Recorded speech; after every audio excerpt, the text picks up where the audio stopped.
Hello, this is probably a little more hypothetically philosophic than my previous videos, but it's an analogy I got. It's somewhat similar to the experience machine discussed in this little book. Like, I guess it's not that little. It's like 350 pages. Okay, that's medium. Anyway, yes, The Experience Machine by Robert Nozick. Basically, there was an argument against hedonism by asking, what if they invented a machine, and in the machine, you can experience you can live another life, any life you want. Why shouldn't you go into the machine? And eventually he said, his point was basically, we have this natural urge to want to be productive with our life. And crap. But yes, it's somewhat similar, but I actually came up with this on my own and then realized, oh, it's kind of similar to that, guys. But my point is the pleasure button. Basically, imagine, what if humanity had been given a pleasure button from the beginning? From the beginning of humanity, every baby was issued a pleasure button. And I think that was my dog. My dad likes to play with the dog. It happens. But yes, the pleasure button. Every baby gets one. The very beginning of the human race.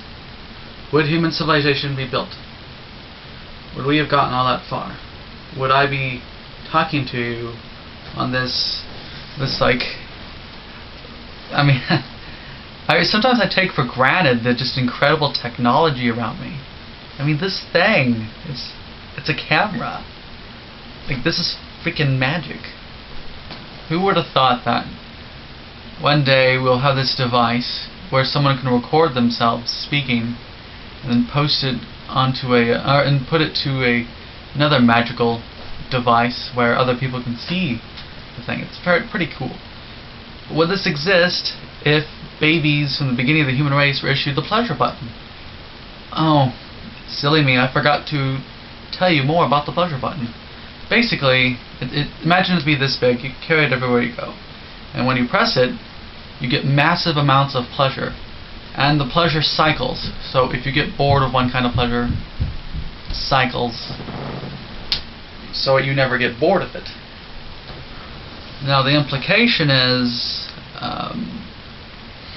what if entertainment industry gets so cool, so awesome, that it's like we've practically invented the pleasure button. So one day, humanity will invent the pleasure button. And then what will happen to our civilization? We've gotten to this point without it, but now we've invented it. It's kind of a scary thought that one day we'll create entertainment that's so awesome that, like for instance, we might be able to have computers inside of our brains rather than having to actually go. Right now, I have to go downstairs. I'm upstairs to be able to use a computer. What if it's in my brain? And now, what if the computer? I can download such awesomeness so I can have a massive burst of awesome anytime I want. Am I going to spend time reading Bertrand Russell's Problems of Philosophy, trying to understand the difference between knowledge by acquaintance and knowledge by description?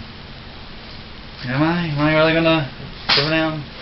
Am I going to read John Stuart Mill, Bantham, Utilitarianism, and other essays amongst us if I can just get awesomeness in my head anytime I want? It'd be very difficult to see it happening. I think that what it might end up happening, though, possibly, and I guess this is more of this guy's view, I would imagine, I think this guy's analogy, I don't remember if it's Plato. I should know this. But yes, it is Plato. The analogy of the cave. His analogy of the cave would become very, very important to the survival of the human freaking race. Don't know his analogy of the cave. Short But long story short, people are in a cave. Their whole lives they're seeing lights and flashes of not real stuff. They're living superficial, non-philosophic lives. And I just realized that there is like a badass lag. Because when I do this, anyway, yes. You don't see the lag because you're not actually here. You've seen the video. But yeah, and the philosopher, the wise man, is able to see that the world around him is all superficial and crap, and he gets out of the cave and realizes he works for intellectual pursuits, goes down, tries to help people get out of their slumber and be wise too. And that's what happened, I think, maybe with if humanity were to ever invent the pleasure button, is that most people would get trapped by the pleasure button. Those who have the willpower would leave the pleasure button for good reasons or evil, or for either evil or good.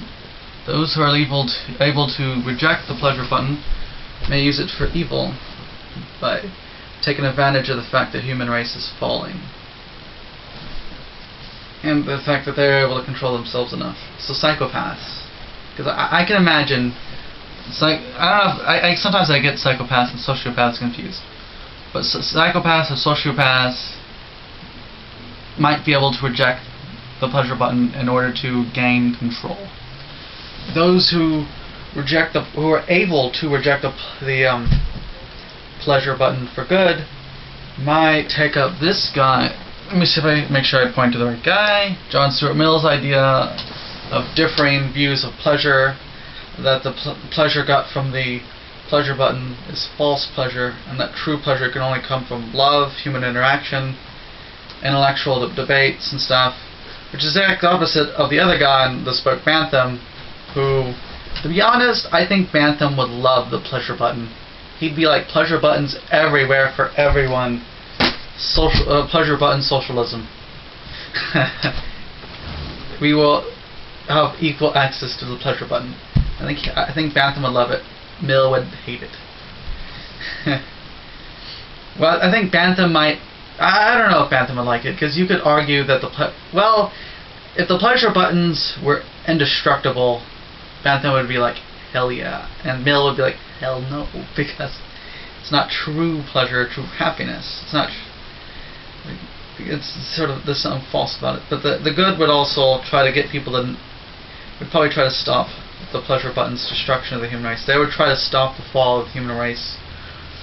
If they got to that point, they would try to stop the negative effects of the pleasure button, while the evil who are able to project the pleasure button would try to get power. So there might be like an elect who are able to reject, and the most people who aren't. And I'm not arrogant enough to say that I don't know if I would be able to reject the pleasure button or not. I can't say that I would or I wouldn't. Like, I'm really philosophic. I love philosophy and stuff. My willpower, not so great. If you gave me if you put a chocolate bar right there. Oh, by the way, there's like a chair arm here, the arm of a chair. But if you put a chocolate bar right here, I don't know how long I could go without eating it. There's a chocolate bar. If there was a chocolate bar, and I had to wait if I had to go an hour staring at it without eating it, I would just go nuts. I don't think I can last that long. I last all of about 5 minutes before I'm like just chowing down on the chocolate bar. It's also why I literally have to go to the library sometimes to study. I have to go to the library to study because guess what's downstairs? Awesome video games like All Points Bulletin, Nuclear Dawn, Steam games. That's the ones I've been playing a lot lately. Skyrim's good, StarCraft 2, Risk, Maps. Wasn't so impressed by Stronghold 3. I used to be in the CS, but it's kind of overrated. It's only games I play right now. Fallout, I used to love Fallout a lot. I even threw down like $30 for the strategy guide, which is totally not worth it because the internet version's way better. Happens.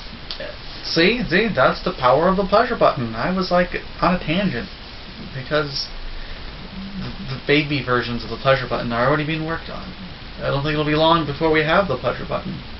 We won't truly have the pleasure button though until it's in our minds, or it's so mobile that it's like, where's my phone? Yeah, it's where it's just in my pocket. I can take it out of my pocket and access the immense like omega awesomeness. I got a text message. How are you? How are you? Literally, I did get a voice message. Voice text. But yeah, I rambled on too much. I think I might just put in the description what I'm saying. So if you don't like long videos where I ramble on, just read the description.